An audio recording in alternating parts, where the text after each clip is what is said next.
நீங்கள் இணைந்திருப்பது ஆதவனின் தமிழை வணக்கம் நிகழ்ச்சியின் பற்பல பக்கங்களை பார்த்துவிட்டு அடுத்ததாக நாங்க பார்க்கிற பகுதி அதிதி பக்கம்.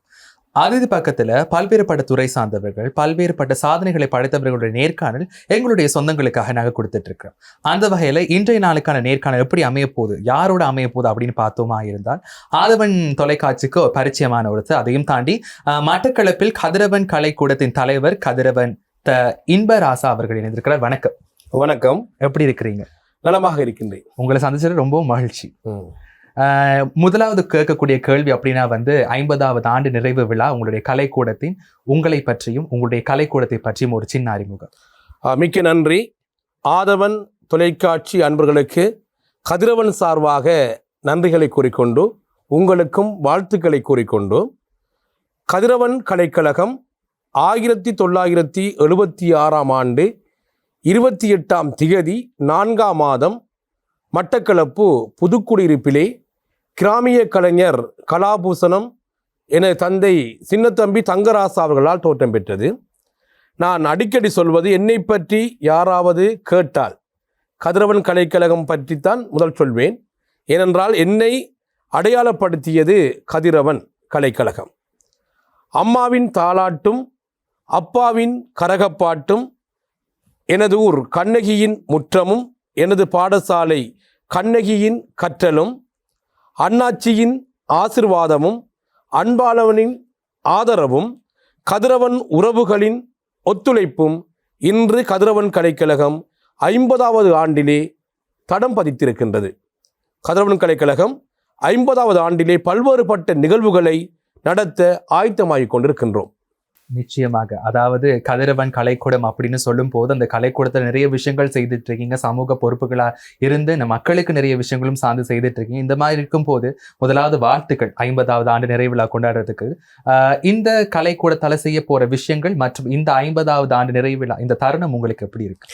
மிகவும் ஒரு மகிழ்ச்சியான ஒரு தருணமாக இருக்கிறது. ஏனென்றால் இந்த 50வது ஆண்டினுடைய மகுட வாக்கியம் ஊர் இருந்து உலகம் வரை.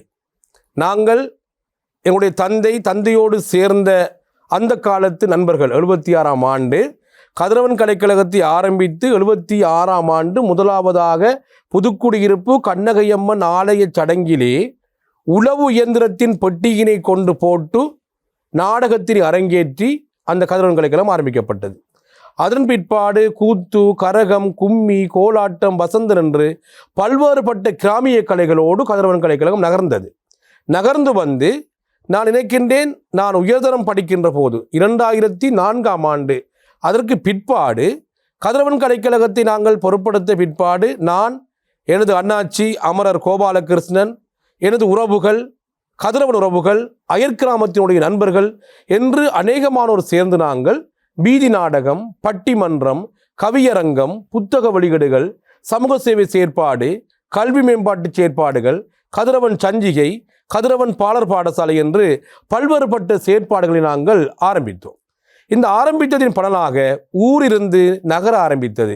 ஒவ்வொரு கிராமங்களாக சென்று, மாவட்டங்களாக சென்று, நாடு பூராகவும் எங்களுடைய செயற்பாடுகளை விஸ்தரித்து நாங்கள் இந்தியா சென்று பல்வேறுபட்ட நிகழ்வுகளை செய்யக்கூடிய அளவிற்கு கதிரவன் கலைக்கழகம் விஸ்தரிக்கப்பட்டிருக்கின்றது. இப்பொழுது 50வது ஆண்டு 28/4/2026ஆம் ஆண்டு 50வது ஆண்டினுடைய பிறந்த நாள் வருகிறது. நாங்கள் இந்த ஆண்டிலே 2026ஆம் ஆண்டிலே 50 ஆண்டுகள் 50 நிகழ்வுகள் திட்டமிட்டு தற்பொழுது நடைபெற்றுக் கொண்டிருக்கிறது. அதில் குறிப்பாக மிக பிரதானமாக பொன்விழா சிறப்பு மலர் ஒன்று வெளிவர இருக்கிறது. கதிரவன் விருது 50 ஆளுமைகளுக்கு நாங்கள் வழங்க ஆயத்தமாக இருக்கின்றோம். இன்னும் பல்வேறுபட்ட நிகழ்வுகள் பொன்விழாவை ஒட்டி நடைபெற இருக்கின்றது. நிச்சயமாக நிறைய விடயங்கள் செய்ய போறீங்க. அந்த அத்தனை விடயங்களும் உங்களுடைய வாழ்க்கை பாதையின் சக்சஸ்ஃபுல்லான ஒரு பாதையை அமைய பெறணும் என்ற வாழ்த்துக்களையும் கூறிக்கொண்டு, இந்த கலைக்கூடத்தை ஆரம்பித்ததுக்கான நோக்கம் என்ன காரணத்துக்காக இந்த கலைக்கூடத்தை நீங்க ஆரம்பித்தீங்க? நல்லதொரு கேள்வி. தமிழர் பண்பாடு, பாரம்பரியங்கள், கலை இலக்கியங்கள் எங்களுடைய சொத்தான கிராமிய கலைகள், இவைகளை நாங்கள் இடைவிடக்கூடாது. தொடர்ச்சியாக எங்கள் அடுத்த சந்ததிக்கு நாங்கள் கடத்த வேண்டும். அடுத்த சந்ததிக்கு எங்களுடைய பண்பாடும் எங்கள் மொழியும் கலை இலக்கியமும் கடத்தப்படுகின்ற போதுதான் எங்களுடைய தமிழ் மொழியும் தமிழ் இனமும் அது சார்ந்த பண்பாடும் வாழ முடியும். அதற்காக கலைக்கழகங்கள், தமிழ்ச் சங்கங்கள், கலை இலக்கிய பேரவைகள் கட்டாயம் இயங்க வேண்டும், செயற்பட வேண்டும். அதனுடைய அடிப்படையாக 76ஆம் ஆண்டு என தந்தையும் தந்தையோடு இருந்த நண்பர்களும் இதை ஆரம்பித்தார்கள். அந்த ஆரம்பிக்கப்பட்ட கதிரவன் கலைக்கழகம் இற்றை வரையும் 50 ஆண்டு வரைக்கும் இதுவரை எந்த இடத்திலும் எந்த விதமான ஒரு மங்களம் இல்லாமல், ஒரு நிகழ்வுகளும் அரங்கேற்றாமல் விடாமல் தொடர்ச்சியாக ஏதோ ஒரு செயற்பாடு இருக்கிறது. உண்மையிலே ஆரம்பித்ததின் நோக்கம் எதிர்கால சந்ததிக்கு எங்களிடம் இருக்கின்ற எங்கள் பண்பாட்டையும் எங்கள் விழுமியங்களையும் கடத்தி செல்ல வேண்டும். நாங்கள் காலகாலமாக எங்கள் மொழி சார்ந்தும் எங்கள் பண்பாடு சார்ந்தும் எங்கள் கலை இலக்கியம் சார்ந்தும் நாங்கள் செயற்பட வேண்டும், அவர்களை ஆசுவாசப்படுத்த வேண்டும். இதுதான் கதிரவன் கலைக்கழகத்தினுடைய தோற்றத்திற்கான காரணம். நிச்சயமாக ஒவ்வொரு காரணங்களும் மக்களை வாழ வைக்கக்கூடிய காரணங்களா காணப்படுது. அதையெல்லாம் நீங்க செய்யணும், சரிவர பண்ணணும். சமூக பொறுப்புகள் உங்களையும் சார்ந்து காணப்படுதுன்னு சொல்லலாம். கல்வி சார்ந்த துறைகளா இருக்கட்டும், கலை சார்ந்த துறைகளா இருக்கட்டும், எந்த துறைகள் எடுத்தாலும் அதுல ஒரு பங்கா நீங்க இருக்கிறீங்க. இந்த மாதிரி விஷயங்கள் வரும்போது கலை, பண்பு, அதுக்கப்புறம் கல்வி அப்படின்னு எடுக்கும் போது இலங்கையை பொறுத்த மட்டும் இப்போது எப்படி காணப்படுகிறது? உண்மையிலே இலங்கையை பொறுத்த மட்டில் ஒரு பொதுவான கேள்வியை நல்லதொரு கேள்வியாக கேட்கிறீர்கள். இலங்கையை பொறுத்த மட்டிலே நாங்கள் எந்த துறையாக இருந்தாலும் அதை முன்னேற்ற பாதைக்கு கொண்டு செல்ல வேண்டுமாக இருந்தால் முதலாவதாக வீட்டுச் சூழல் சிறப்பாக அமைய வேண்டும். அது பெற்றோர்களின் கையிலே இருக்கிறது. அந்த வீட்டுச் சூழல் சிறப்பாக அமைந்தால் கல்வியாக இருக்கலாம், கலை இலக்கியமாக இருக்கலாம், வர்த்தகமாக இருக்கலாம், ஆன்மீகமாக இருக்கலாம், எதுவாக இருந்தாலும் அங்கு அந்த வீட்டுச் சூழலிலே நல்ல சூழலில் பிறந்து வளர்ந்து பழகிய பிள்ளைகள் சமூகத்திற்கு பாடசாலைக்கு வருகின்ற போது இலங்கை திருநாட்டுக்குரிய நல்ல ஒரு பிள்ளைகளாக மாற்றமடையும். அதை மாற்றக்கூடிய பொறுப்பு கலை இலக்கிய அமைப்புகள் இருக்கின்றது. அந்த செயற்பாட்டை கதிரவன் கலைக்கழகம் செய்து கொண்டிருக்கிறோம். எடுத்துக்காட்டாக ஒரு விடயம் எனக்கு நினைவுக்கு வருகின்ற விடயங்களை மாத்திரம் கூறுகின்றேன். கதிரவன் கலைக்கழகம் ஆரம்பிக்கப்பட்டு நாங்கள் சில பட்டிமன்றங்கள், ஒரு நிகழ்வுகள், கலை நிகழ்வுகள் செய்கின்ற போது சில விடயங்களை மக்கள் மத்தியில் விதைப்போம். பிள்ளைகளுக்கு தமிழில் பெயர் வைக்க வேண்டும், முடிந்தால் தமிழில் கையொப்பம் வையுங்கள், முடிந்தளவு தமிழை பயன்படுத்துங்கள். ஆனால் அதற்காக ஆங்கில மொழியையோ வேற்று மொழியோ பயன்படுத்தக்கூடாது என்பது கருத்தல்ல. நாங்கள் முடிந்தளவு எங்கள் மொழியை பயன்படுத்த வேண்டும், ஏனைய மொழிகளையும் கற்க வேண்டும் என்று சில கருத்துக்கள் நாங்கள் விதைப்போம், மக்கள் மத்தியிலே கூறுவோம். அதன் பிரகாரம் நான் குறிப்பிட்டு சொல்ல வேண்டும், எங்கள் பட்டிமன்ற பேரவையினுடைய அங்கத்தவர்களின் பிள்ளைகளுக்கு அழகான தமிழ் பெயர்கள், எடுத்துக்காட்டாக தமிழ் இனியன், தமிழ் ஆதவன், இவ்வாறான பெயர்கள் கிட்டத்தட்ட நான் நினைக்கிறேன் 35க்கும் மேற்பட்ட பெயர்கள் இதுவரைக்கும் நாங்கள் கூறிய விடயங்களின் மூலமாக பிள்ளைகளுக்கு வைக்கப்பட்டிருக்கிறது, தமிழ் சார்ந்த பெயர்கள். அதே நேரம் அதிகமான அன்பு உள்ளங்கள் பாடசாலை மாணவர்கள் முடிந்தளவு தமிழிலே கையொப்பம் வைக்க ஆயத்தமாக இருக்கிறார்கள், பழகி இருக்கிறார்கள்.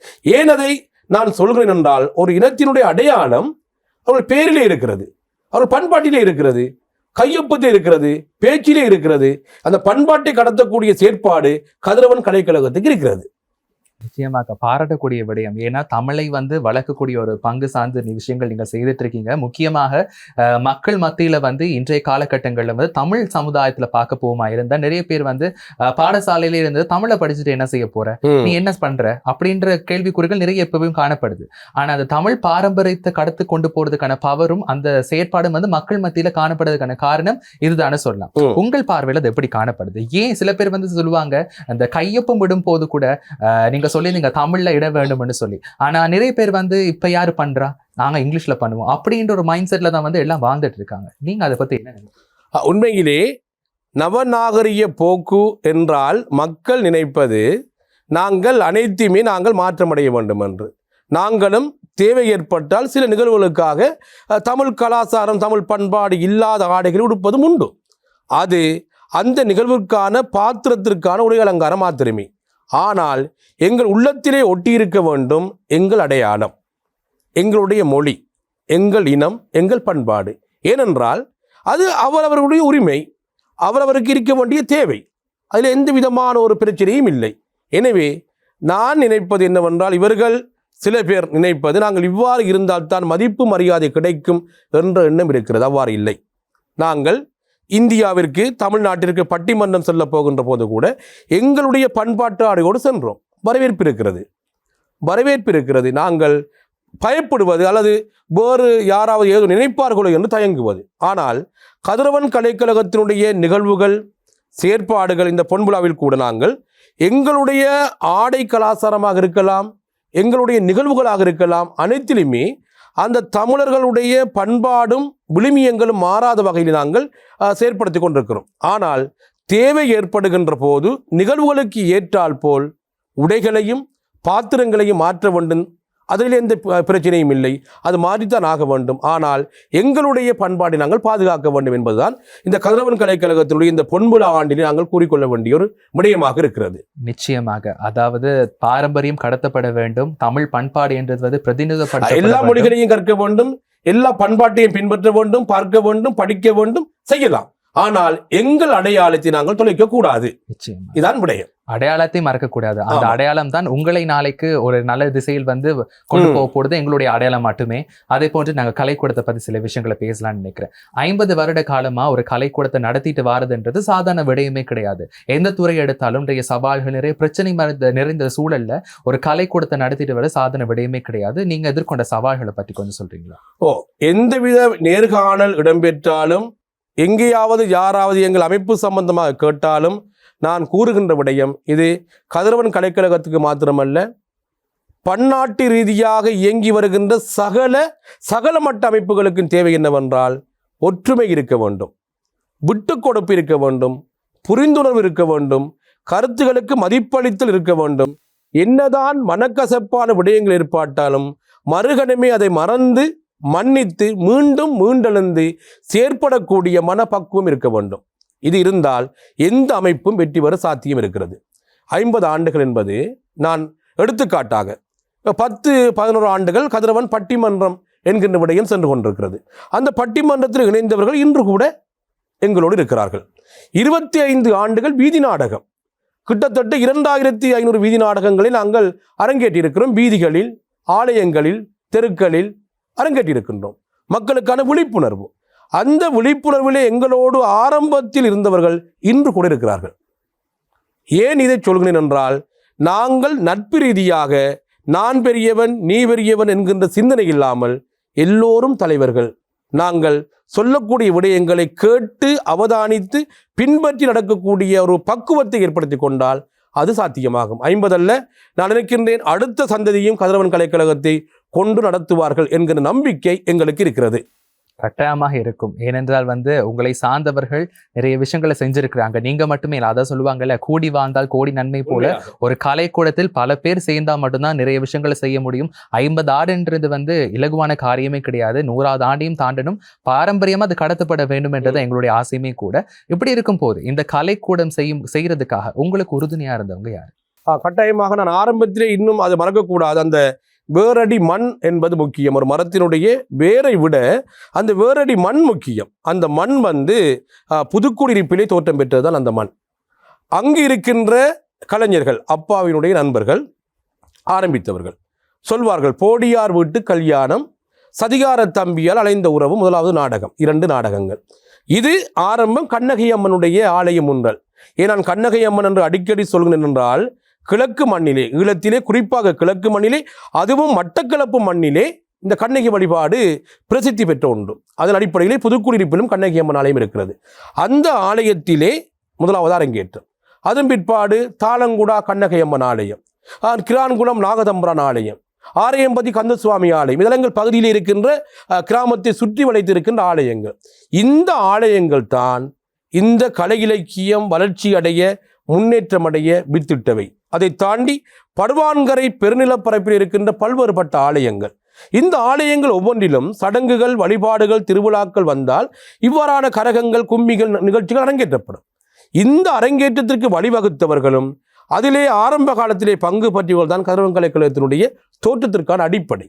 அதன் பிற்பாடு அதை கொண்டு செல்ல வேண்டும், செயற்படுத்த வேண்டும் என்று கிராமிய கலைஞர் தங்கராசாவினுடைய பிள்ளைகளாகிய நாங்கள் 4 பேர் நாங்கள் நினைத்து அந்த விடயத்தினை உள்வாங்கி செயற்பட்டு எங்கள் நண்பர்களை, குறிப்பாக நான் அடிக்கடி சொல்வது, கிரான்குளத்திலே இருந்து எங்கள் பக்கத்து கிராமம் கவிஞர் எழில்வண்ணன் குழுவினர், தாளங்குடாவில் இருந்து பிரேமகுமார் குழுவினர், இணைந்த வகையில் எனது மனைவி சரோஜினி என்பவர், அவர் வீதி நாடக கலைஞர், அவரும் என்னோடு இணைந்து கொண்டு அந்த ஆரம்பத்திலே அந்த நாடகங்களிலே பங்கு பற்றியிருந்தார்கள். அதே போன்றும் அவ்வாறு படுவான்கரை பிரதேசத்துக்கு சென்றால் அங்கே கொக்கட்டிச்சோலை எடுத்துக்கொண்டால் சோலையுரான் போன்றவர்கள், அதே போன்று அம்புலாந்தரை எடுத்துக்கொண்டால் கவிஞர் அழகு தனுவை போன்றவர்கள், மட்டக்களப்பை எடுத்துக்கொண்டால் மட்டுநகர் சிவவரதகரன், பாலமீன் மடுகிறா கலைவேந்தன், அதே நேரம் அன்பழகன் குருஸ், அதே போன்று புதுக்குடிப்பிலே பெயர் குறிப்பிட்டு சொல்லக்கூடிய நகைச்சுவை நடிகர் புவாலசிங்கம், தம்பி தங்கஜீவன், தியாகதாஸ், புதுவையூர் தியாகதாஸ்,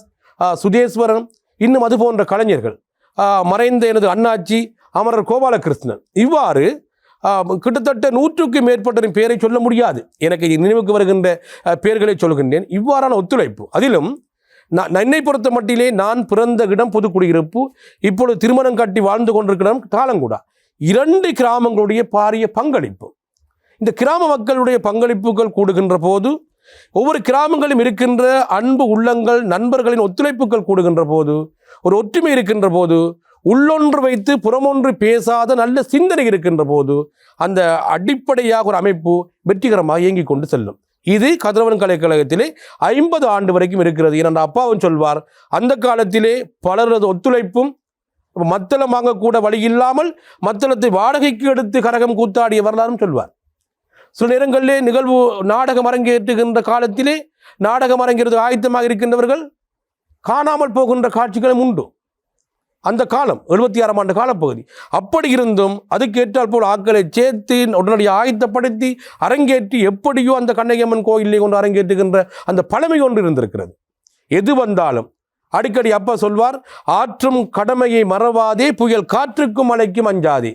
என்ன வந்தாலும் இன்னும் மறுபடியும் சொல்வார், நான் சில வேளைகளிலே நீங்கள் கரகங்கள் நாடகங்கள் கூத்துகள் அரங்கேற்றுகின்ற போது நான் செத்து விட்டேன் என்றாலும் எனது சவம் வீட்டிலே இருக்கின்ற போது அதை மறைத்து வைத்து விட்டு, எனக்கு இந்த திருநாவுக்கரசு சுவாமிகளுடைய கதை ஒன்று ஞாபகம் வருகிறது, மறைத்து வைத்து விட்டு நீங்கள் அரங்கேற்ற வேண்டும் என்று அந்த கலை இலக்கியத்தின் பால் கொண்டுள்ள அந்த பற்றுதலால் வெளிப்படுத்துவார். இதுதான் ஒரு அமைப்பினுடைய வெற்றிக்கு காரணம் என்று நான் நினைக்கின்றேன். நிச்சயமாக கலை சார்ந்த விஷயங்கள்ல அதீத பற்று கொண்டிருக்கனால தான் இவ்வளவு தூரம் 50 ஆண்டு காலம் வர்றதுக்கான நிறைய விஷயங்கள் செய்யறதுக்கான காரணம் அது முயல கொண்டு பற்று, அன்புன்னு சொல்லலாம். முக்கியமாக நிறைய விஷயங்கள் பேசிட்டு இருக்கோம். அதை தாண்டி அடுத்த ஒரு கேள்வி அப்படின்னு சொல்லுவமாக இருந்தால், பல நாடகங்கள் நீங்க அரங்கேற்றி இருக்கீங்க, அதையும் தானே நிறைய விஷயங்கள் செய்வீங்களா? என்னென்ன விஷயங்கள் இப்போதையும் நீங்க செஞ்சுட்டு இருக்கீங்க? குறிப்பாக இப்பொழுது கதிரவன் கலைக்கழகம் என்கின்ற அமைப்பினை ஊரிருந்து உலகம் வரை கொண்டு போனது முதலாவதாக வீதி நாடகம். இப்பொழுது 2500 வீதி நாடகங்கள் அரங்கேற்றிருக்கிறோம். 2வதாக கதிரவன் சஞ்சிகை, நாங்கள் பிரபல எழுத்தாளர்களின் ஆக்கங்களை கொண்டு சஞ்சிகை. 3வதாக கதிரவன் பட்டிமன்ற பேரவை, இதுவரை 165 பட்டிமன்றங்கள் போய்கொண்டிருக்கிறது. அதே போன்று புத்தக வெளியீடுகள், கவியரங்குகள், இன்னும் குறிப்பாக சொல்ல போனால் கதிரவன் தமிழ் என்கின்ற யூடியூப் பக்கம், கதிரவன் தமிழ் என்கின்ற முகநூல் பக்கத்திலே நாங்கள் பல்வேறுபட்ட காணொளிகளை மக்கள் விழிப்புணர்வுக்காக பதிவேற்றி கொண்டிருக்கிறோம். அது எங்களை பன்னாட்டு ரீதியாக பிரபலியப்படுத்தி இருக்கிறது கதிரவன் கலைக்கழகத்தை. எனவே அது ஏதோ ஒரு வகையிலே கழகத்தினுடைய காலத்துக்கேற்ற மாற்றம், ஏதோ ஒரு வகையில் நாங்கள் செயற்பாடுகளை முன்னோக்கி கொண்டு செல்கின்றோம். இந்த ஆண்டு குறிப்பாக நாங்கள் ஏற்கனவே கூறியது போன்று ஒரு அழகான கதிரவன் என்கின்ற ஊரிருந்து உலகம் வரை என்கின்ற ஒரு மகுட வாக்கியத்தோடு பொன்புலா சிறப்பு மலர் வெளிவர இருக்கிறது. அதிலே கதிரவனுடைய 50வது ஆண்டு செயற்பாடுகள், எடுத்துக்காட்டாக கதிரவனும் வீதி நாடகமும், கதிரவனும் பட்டிமன்றமும், கதிரவனும் வெளியீடுகளும், கதிரவனும் ஏனைய சமூக செயற்பாடுகளும், கதிரவனும் கல்வி செயற்பாடுகளும் என்ற தலைப்பிலே 10 தலைப்புகளை உள்ளடக்கிய வகையிலே அந்த புத்தகம் வெளிவர இருக்கிறது. அதிலே மிக முக்கியமாக 76ஆம் ஆண்டு தொடக்கம் இற்றை வரை அல்லது கதிரவன் கலைக்கழகம் பன்னாட்டு ரீதியாக பேர் விளங்க ஒத்துழைப்பு வழங்கிய முக்கிய நபர்களை, எங்களுக்காக அனுசரணை வழங்கிய ஆளுமைகளை, கதிரவன் கலைக்கழகம் உயர வேண்டும் என்கின்ற சிந்தனையோடு செயற்படுகின்ற ஆலோசகர்களை உள்ளடங்கி 50 ஆளுமைகளுக்கு கதிரவன் விருது பிரமாண்டமாக வழங்க நாங்கள் ஏற்பாடுகளை செய்து கொண்டிருக்கின்றோம். நிச்சயமாக நிறைய விஷயங்கள் பேசியிருந்தோம். கலைக்கூடம் சம்பந்தமாக நீங்க செய்துட்டு இருக்க விடயங்கள் பத்தி பேசியிருந்தோம். அதே போல நீங்க சில விஷயங்கள் சொல்றீங்க, புத்தக வெளியீட்டுகள், அதுகளை பத்தி சில விஷயங்கள் எங்களுக்காக சொல்றீங்க. வெளியீடுகள்,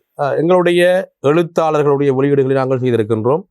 குறிப்பிட்டு சொல்ல போனால் கவிஞர் அழகுதனுடைய மழலை மொழிகள், கலைவேந்தனுடைய நிறம், லோரன்சோவினுடைய சருகுவேட்டி, என்னுடைய அருகே ஒரு பாலைவனம், அப்பாவின் ஆரிராரோ என்கின்ற பல்வேறு புத்தகங்களை நாங்கள் வெளியிட்டிருக்கின்றோம். இன்னும் பல புத்தகங்களை நாங்கள் கதிரவன் கலைக்கழகத்துக்கு கூடாக வெளியிட ஆயத்தமாக இருக்கின்றோம். குறிப்பாக நான் நினைக்கின்றேன் இந்த ஆண்டு நாங்கள் எங்களுடைய படைப்பாளிகளின் சில புத்தகங்களை வெளியிடுவதற்கான ஏற்பாடுகளை செய்து கொண்டு இருக்கிறோம். ஏனென்றால் உண்மையிலே அந்த இலக்கியங்கள் என்பது காலத்தினுடைய கண்ணாடி. எங்களுடைய வரலாற்றினையும் வரலாறு சார்ந்த அம்சங்களை நாங்கள் வெளிக்கொண்டு வர வேண்டும். அந்த வகையிலே நாங்கள் வெளியீட்டு பணிகளையும் கதிரவன் கலைக்கழகத்தினூடாக செய்து வருகின்றோம். புத்தகத்தை வெளியிட்டு கொடுப்பது என்பதற்கு அப்பால் பல்வேறுபட்ட படைப்பாளிகளின் புத்தகங்களுக்கான வெளியீட்டு விழாக்களை செய்கின்ற பொறுப்பினை நாங்கள் செய்து கொண்டிருக்கிறோம். அதுக்கு ஏனென்றால் சில படைப்பாளிகள் புத்தகத்தினை உருவாக்கி எடுப்பார்கள், வெளியீட்டு விழா செய்வதற்கு கஷ்டமாக இருக்கும். இவ்வாறான செயற்பாடுகளை எங்கள் நண்பர்களின் உதவிகளோடு நாங்கள் செய்து கொண்டிருக்கின்றோம். நிச்சயமாக. அதாவது அடுத்த ஒரு கேள்வி அப்படின்னு பார்ப்போமா இருந்தால் சமூகம் சார்ந்த விஷயங்கள். அதாவது சமூகம் என்று அது சொன்ன கோடி வாழ்ந்தால் கோடி நன்மை போல சமூகம் என்று வரும்போது எல்லா மனிதர்களும் ஒன்று சேர்ந்து ஒன்றோடு ஒன்று பிணைந்து கதைத்து அவர்களுக்கு உதவி புரிந்து வாழும் போதுதான் ஏழை சமூகத்தில் இருக்கவங்களும் உயர்ந்து காணப்படுவாங்க. அதே போல உங்களுடைய கலை கூடத்தால் செய்யப்பட்ட சமூக பொறுப்புகள் சமூக விடயங்கள் பற்றி சில விஷயங்களை சொல்றீங்க. உண்மையில் கதிரவன் கலைக்கழகம் கலை இலக்கியம் பண்பாடு மாத்திரமல்ல, அதனுடைய தார்மீகமான செயற்பாடுகளே கலை இலக்கியம் பண்பாடு சமூகம் ஆன்மீகம் சூழல் மேம்பாடு என்று பல்வேறுபட்ட அம்சங்கள் உள்ளடங்கப்படும். நாங்கள் எங்களுடைய கதிரவன் கலைக்கழகத்தின் ஊடாக கதிரவன் சமூக அபிவிருத்தி நிறுவனம் என்கின்ற ஒரு பகுதி இருக்கிறது. அதனூடாக நாட்டிலே என்னதான் இயற்கை அனர்த்தங்கள் ஏற்பட்டாலும் ஏதாவது பாதிப்புகள் ஏற்பட்டாலும் நாங்கள் எங்களால் இயன்ற எங்களுக்கு அனுசரணை வழங்கக்கூடிய நலன் விரும்பிகளின் உதவிகளோடு எங்களால் முடிந்த நிவாரண உதவிகளை தொடர்ச்சியாக செய்து கொண்டு வருகிறோம். குறிப்பாக கல்வி சார்ந்த செயற்பாடுகள் எங்களுடைய முதலாவது செயற்பாடு. கற்றலை ஏற்றுவோம் ஆற்றலை போற்றுவோம் என்கின்ற அந்த மகுட வாக்கியத்தின் கீழ் நாங்கள் கல்வி சார்ந்த பல்வேறு செயற்பாடுகளை நாங்கள் முன்னெடுத்துக் கொண்டு வருகின்றோம். அண்மையில் கூட ஏற்பட்ட அனர்த்தத்தினால் பாதிக்கப்பட்ட மக்களுக்காக நாங்கள் கிராமமாக சென்று பாடசாலை உபகரணங்களை சேகரித்து மக்கள் விரும்பி கொண்டு தந்தார்கள். ஏன் நாங்கள் அவ்வாறு சென்று சேகரித்தோம் என்றால் கல்வியின் மகத்துவத்தினை அனைவரும் விளங்கிக் கொள்ள வேண்டும் என்று ஒரு வீட்டுக்கு ஒரு கொப்பி ஒரு வீட்டுக்கு ஒரு பேனா என்று சொல்லி ஒவ்வொன்றாக கேட்டு அதை சேகரித்து நாங்கள் பாதிக்கப்பட்ட மாணவ செல்வங்களுக்கு நாங்கள் வழங்கியிருந்தோம். இவ்வாறாக கலை இலக்கிய மாத்திரமின்றி காலத்துக்கு காலம் தேவையான பல்வேறுபட்ட சமூக நற்பணிகளை நாங்கள் கதிரவன் ஊடாக நடைமுறைப்படுத்தி வருகின்றோம். அழகா சொல்லியிருந்தீங்க. சமூகம் அப்படின்னு வரும்போது நான் ஆரம்பத்திலே சொல்லியிருப்பேன் இல்லையா, நீங்க கோடி வாழ்ந்தால் கோடி நன்மை போல நீங்களும் உங்களோட கலைக்கூடம் சார்பாக நிறைய கல்வி சார்ந்த விஷயங்களுக்காக நிறைய பேருக்கு உதவி இருந்தீங்க. அதையும் தாண்டி இறுதியாக ஒரு கேள்வி அப்படின்னு சொன்னா எங்களுடைய சமூகத்துக்கு தமிழ் சமூகம் தாண்டி நிறைய எங்களுடைய எல்லா சமூகத்துக்கும் நீங்க சொல்லக்கூடிய ஒரு கருத்து என்னவா இருக்கும்? நான் ஒரு கலை இலக்கியவாதி என்ற அடிப்படையும் சமூக சிந்தனை கொண்ட அடிப்படையிலும் நான் சமூகத்துக்கு சொல்கின்ற விடயம் என்னவென அடிக்கடி சொல்லுகின்ற விடயம், நாங்கள் நல்லதை நினைக்க வேண்டும், நல்லதை பேச வேண்டும், நல்லதை சிந்திக்க வேண்டும். ஏனென்றால் எதிர்காலம் என்று ஒன்று இருக்கிறது. எதிர்காலத்திலே நாங்கள் வாழ்ந்த இந்த பூமியை நாங்கள் வாழ்ந்த இந்த கிராமத்தை அப்படியே ஒரு தரமான ஒன்றாக நாங்கள் கையளிக்க வேண்டும் அடுத்த சந்ததிக்கு. அந்த கையளிக்கின்ற போது எந்த விதமான ஒரு பிழையும் இல்லாத அசம்பாவிதம் இல்லாத சமூகமாக கொடுக்க வேண்டும். அது கல்வியாக இருக்கலாம், நல்ல பண்பாடாக இருக்கலாம், எதுவாக இருந்தாலும் நல்ல பிரஜைகளை வழங்க வேண்டும். நல்ல பிரஜைகளை வழங்க வேண்டுமாக இருந்தால் முடிந்தளவு இருக்கும் வரை இயன்றதை செய் என்பது போல முடிந்தளவு சமூகத்திலே மாற்றத்தை கொண்டு வர வேண்டும். அந்த மாற்றம் என்பது கல்வியால் மாத்திரம்தான் முடியும். எனவே நாங்கள் கல்வியை சமூகத்துக்கு கொடுக்க வேண்டும், நல்ல கல்வியை கொடுக்க வேண்டும். நான் கொடுக்கின்ற கல்வி நீங்கள் எதிர்பார்ப்பது போன்று புத்தக படிப்பும் பட்டம் பதவியும் அல்ல.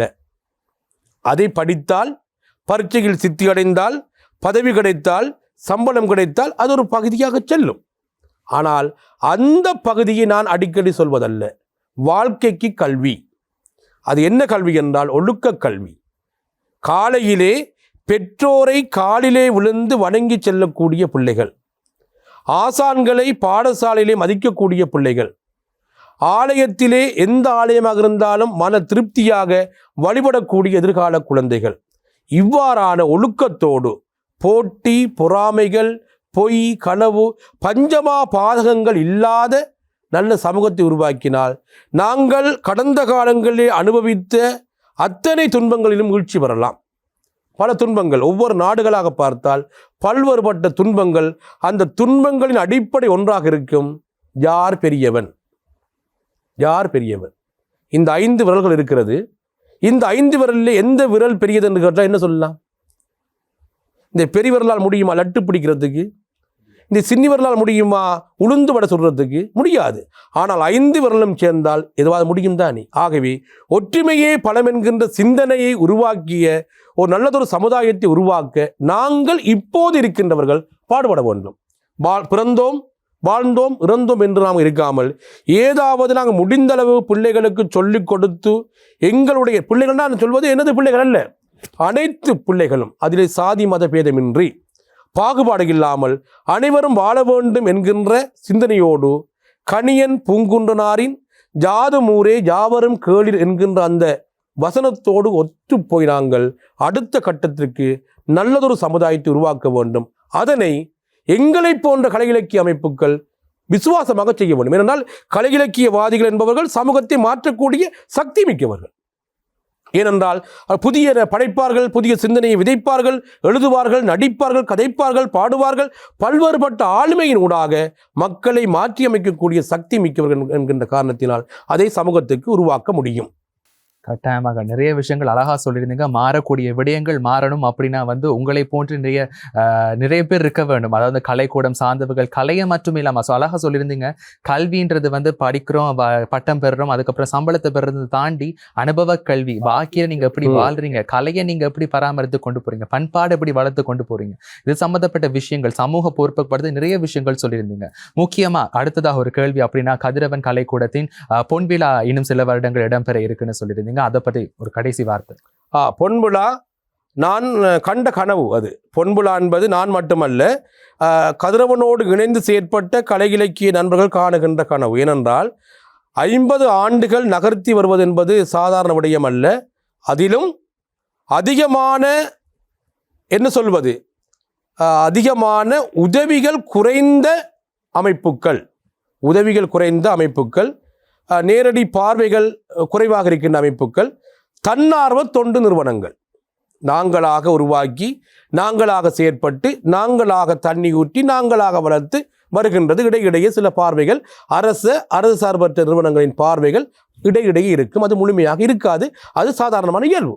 அவ்வாறு இருந்தும் நாங்கள் எங்களுக்காக, நமக்காக நாம் என்பது போல உருவாக்கி எடுப்பது தான் இந்த அமைப்புகள்.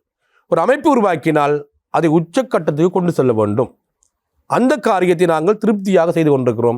உண்மையிலே அதற்காக நான் ஏற்கனவே பேர் குறிப்பிட்டு சொன்ன அன்பு நண்பர்கள், ஏனைய கதிரவன் உறவுகள் என்றும் எம்மோடு இருக்கிறார்கள். அதிலே இந்த பொன்விழா ஆண்டு என்பது ஒரு மகத்துவமான ஆண்டு. நான் ஏற்கனவே சொல்வது போன்று ஊர் இருந்து உலகம் வரை நாங்கள் பல்வேறுபட்ட நிகழ்வுகளை திட்டமிட்டிருக்கின்றோம். இந்த பொன்விழாவிலே பல நிகழ்வுகள் நடைபெற இருக்கிறது. நாங்கள் முடிந்தால் மீண்டும் ஆதவன் தொலைக்காட்சிக்கு இந்த பொன்விழாவினுடைய அந்த புத்தக வெளியீடு, கதிரவன் விருது வழங்கல் சம்பந்தமான நேர்காணலை நாங்கள் வழங்க சித்தம் கொண்டிருக்கின்றோம். காரணம் என்னவென்றால், இந்த பொன்விழா ஆண்டிலே நான் கதிரவன் தலைவர் என்ற வகையில் ஒரு விடயத்தை நான் குறிப்பிட்டு ஆக வேண்டும். நாங்கள் இதுவரை 50 ஆண்டுகள் இதுவரை எங்களுக்கென்று தனியே ஒரு கலைக்கூடம் அல்லது கலையகம், பணிமனை இல்லை. நாங்கள் வீடுகளில்தான் அதை இயக்கி வருகின்றோம். இன்னும் நாங்கள் தனிமையிலே கட்டி எடுக்கவில்லை. அது முடியாத காரியமாகத்தான் இன்னும் கூட இருக்கிறது. அதற்கான முயற்சிகளை மேற்கொண்டு வருகின்றோம். அந்த முயற்சியின் பலனாக எங்களுடைய ஒரு அன்பு நண்பர், கதிரவன் ஆலோசகர் சிதம்பர பிள்ளை ஐயா என்கின்ற ஒருவர், எங்கள் மட்டக்களப்பு முனைக்காடு மண்ணைச் சேர்ந்தவர். அவர் ஆஸ்திரேலியாவில் இருக்கின்றார். அவர் ஆரம்ப கட்டமாக நீங்கள் பணிமனையை ஆரம்பியுங்கள் என்று சொல்லி ரூபாய் 2 லட்சம் எங்களுக்கான ஒரு அனுசரணையை வழங்கி இருக்கிறார். இந்த ஆரம்பம் ஒரு உத்வேகத்தை ஏற்படுத்தியிருக்கிறது. இதுபோன்று பலர், குறிப்பாக பேரை நான் குறிப்பிட்டு சொன்னால் அந்த நிதியை பெற்றுக்கொள்வதற்காக சொல்கிறேன் என்று இருக்கும். நான் பேரை குறிப்பிட விரும்பவில்லை. நிதி கிடைத்த பிற்பாடு தான் அதை நாங்கள் வெளியிட வேண்டும். இன்னும் பல அன்பு உள்ளங்கள் அனுசரணை வழங்க முன்வந்திருக்கிறார்கள். எங்களுடைய விருப்பம் என்னவென்றால், கதிரவன் கலைக்கழகத்துக்கு ஒரு சிறிய ஒரு கலைக்கூடம் ஒன்றினை, ஒரு கலையகம் ஒன்றை கட்டி உருவாக்கி எடுத்து அதற்குள்ளே நாங்கள் கதாபிரசங்கம், பேச்சு, நாடகம், கவிதை, கட்டுரை, வில்லுப்பாட்டு இவ்வாறு பல்வேறான கலை நிகழ்வுகளை எதிர்கால மாணவ சந்ததிக்கு நாங்கள் வளர்த்திருக்க வேண்டும். ஒன்றும் தேவையில்லை. இன்று ஒரு நிகழ்விலே ஒரு நிகழ்ச்சி தொகுப்பது சம்பந்தமாக தேவைப்படும். ஒரு பேச்சு, ஒரு வரவேற்புரை, ஒரு நன்றி உரை, ஒரு ஏற்புரை, ஒரு தலைமை உரை, இவ்வாறான பேச்சுகள் நிகழ்வுகளை நாங்கள் பிள்ளைகளுக்கு படிப்பிக்க வேண்டும். கவிதை எழுதுவது எப்படி, கட்டுரை எழுதுவது எப்படி, நாடகம், ஏனென்றால் பாடத்தோடு இருக்கிறது. நாடகம், அரங்கியலம், சித்திரம், சங்கீதம், நடனம் இருக்கிறது. அதை கற்பிக்க வேண்டும். அதற்காக கதிரவன் கலைக்கழகம் ஆயத்தமாக இருக்கிறது. பல்வேறுபட்ட புலம்பெயர் நாடுகளிலே அன்பான உறவுகள் கலை இலக்கியத்தின் மீது, தமிழ் மீது பற்றுக்கொண்டு அநேகமாக இருக்கிறார்கள். அவர்கள் எங்களுக்கு செய்ய வேண்டியது முடிந்தளவு ஒரு கலைக்கூடம் ஒன்றினை, ஒரு பணிமனை ஒன்றினை அமைப்பதற்கான உதவியினை வழங்க முன்வாருங்கள்.